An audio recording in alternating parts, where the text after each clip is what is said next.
Hello guys, welcome to this video. तो guys आज आ चुका है इंडियन पुलिस फोर्स का ट्रेलर, जिसको कि डायरेक्ट कर रहे हैं हमारे रोहित शेट्टी, और ये रोहित शेट्टी कोप यूनिवर्स का नेक्स्ट चैप्टर होने वाला है। तो गाइस अगर हम इस ट्रेलर की बात करें तो पहली नजरों में देखने के बाद इस ट्रेलर को मैं इतना ही कहना चाहूंगा, दिस इज वेरी बेहतरीन तरीके से बना हुआ, एक बेहतरीन तरीके से जिसमें सिनेमैटिक शॉट्स लिए गए हैं, बेहतरीन तरीके से जिसमें कि एक्शन को शूट किया गया है, एक बेहतरीन सीरीज देखने को हमें नजर आ रही है। लेकिन गाइस अगर हम इसमें बात करें डीप डाउन जाकर स्टोरी लाइन की, और पूरे के पूरे जो इसकी थीम है वो पका पकाया वही पुराना फंडा है रोहित शेट्टी का, जो वो अपनी हर फिल्म में लेकर आते हैं कि एक बंदा है वो इंडिया को तहस नहस करना चाहता है, बम फोड़ना चाहता है, यहां पर दुनिया भर की तबाही करना चाहता है, और हमारी पुलिस फोर्स उसको रोकने का काम करती है। और ये फंडा सूर्यवंशी, उसमें भी ये इसी तरीके का पूरा हमको देखने को मिला था कि एक एजेंडा रहता है एक आदमी का, और वो पूरा का पूरा इंडिया को सिर्फ और सिर्फ तबाह करना चाहता है। और इसमें आतंकवाद के एजेंडा से ज्यादा एक पर्सनल एजेंडा देखने को मिलता है किसी भी आदमी का जो इंडिया से अपना बदला लेना चाहता है। आतंकवाद गया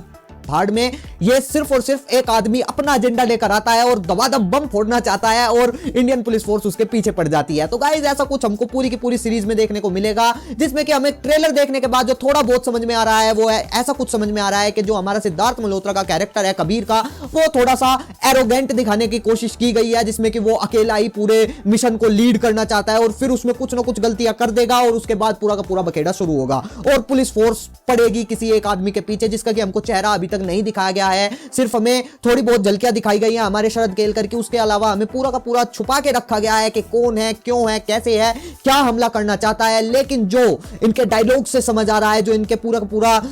एनवायरमेंट से समझ में आ रहा है कि कोई एक ही आदमी है और उसके पीछे ये हाथ धोकर अब पड़ने वाले हैं, और वो भी कोई दिखा देंगे ऐसा ही कि मेरा बाप यहां पर दंगों में मर गया था, मेरी मां को ये हो गया था, वो हो गया था, और उसके बाद वो अब इंडिया से अपना बदला लेना चाहता है। और ये भाई साहब बहुत फिल्मों में हम देख चुके हैं, लगातार देखते आ रहे हैं। और कुल मिलाकर बस मैं इस ट्रेलर में जो मुझको अच्छा लगा वो सिर्फ इतना ही है कि इस ट्रेलर में जो हमको एक्शन सीन्स रोहित शेट्टी के स्टाइल में देखने को मिले हैं, भाई मुझको प्यार हो जाता है। जिस तरीके से वो एक्शन सीन्स को एग्जीक्यूट करते हैं पर्दे पर, भाई लाजवाब, स्मूथली कटेड, बेहतरीन तरीके से सिनेमैटिक शॉट्स लिए गए, एकदम बेहतरीन मजेदार देखने को मिलता है जब रोहित शेट्टी अपने एक्शन सीन्स को पर्दे पर दिखाते हैं। पूरे के पूरे ट्रेलर में हमें सिर्फ और सिर्फ एक ही साइड दिखाई गई है, पुलिस की साइड दिखाई गई है कि भाई उसको पकड़ना है, उसको मारना है, वो बम फोड़ देगा, ये कर देगा, वो कर देगा, वो तो उससे भी बड़ा हमला करने वाला है, इससे बड़ा हमला, उससे बड़ा हमला। एक ही साइड को लगातार खींच कर दिखाया गया है। शायद ये कुछ छुपाना चाहते हैं, कुछ सस्पेंस बनाकर रखना चाहते हैं, वो इनकी अच्छी बात है। लेकिन गाइस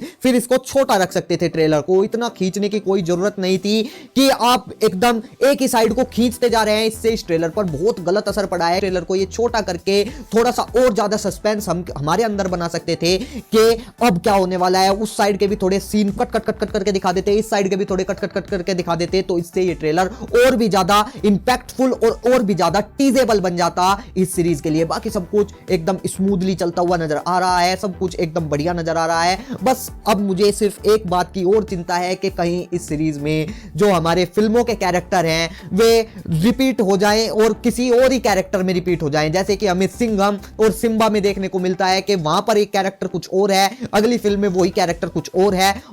और सिंघम में भी कैरेक्टर डिफरेंस करना बहुत अजीब हो जाता है कि पहले फिल्म में कोई और है, दूसरी फिल्म में कोई और है। अब अगर आप सीरियस हैं इस पॉइंट पर आकर अपने यूनिवर्स को पूरा का पूरा एक्सपेंड करने के लिए, तो पास्ट में की गई गलतियों को प्लीज ना दोहराएं, और जो आप कैरेक्टर बार बार चेंज कर देते हैं एक्टर्स के द्वारा कि ये एक्टर इस फिल्म में कोई और कैरेक्टर प्ले कर रहा है और इस फिल्म में कोई और कैरेक्टर प्ले कर रहा है, ये एकदम गलत साउंड करता है और एकदम गलत फीलिंग दे जाता है कि यार ये तो मैंने वहां पर इस रोल में कॉमेडी रोल में देखा था और इस फिल्म में मैंने इस कोई और कॉमेडी रोल में देख रहा हूं, तो ऐसा एकदम से अजीब हो जाता है। आखिर में मैं तो बस इतना कहना चाहूंगा कि अब तो 19 जनवरी को ही पता चलेगा कि इस सीरीज में हमें क्या देखने को मिलेगा और क्या इसकी स्टोरी लाइन होने वाली है। तो गाइस अब देखते हैं कि ये अपनी स्टोरी लाइन में क्या नयापन लेकर आ पाते हैं, या फिर वही पुराने स्टाइल को दोबारा से एक नए पैकेट में पैक करके हमारे ऊपर गिरा दिया जाता है। तो गाइस आखिर में मैं बस इतना कहना चाहूंगा कि ये रणवीर वाली अफवाह किसने फैलाई थी कि वो अब कोप यूनिवर्स में आने वाले हैं।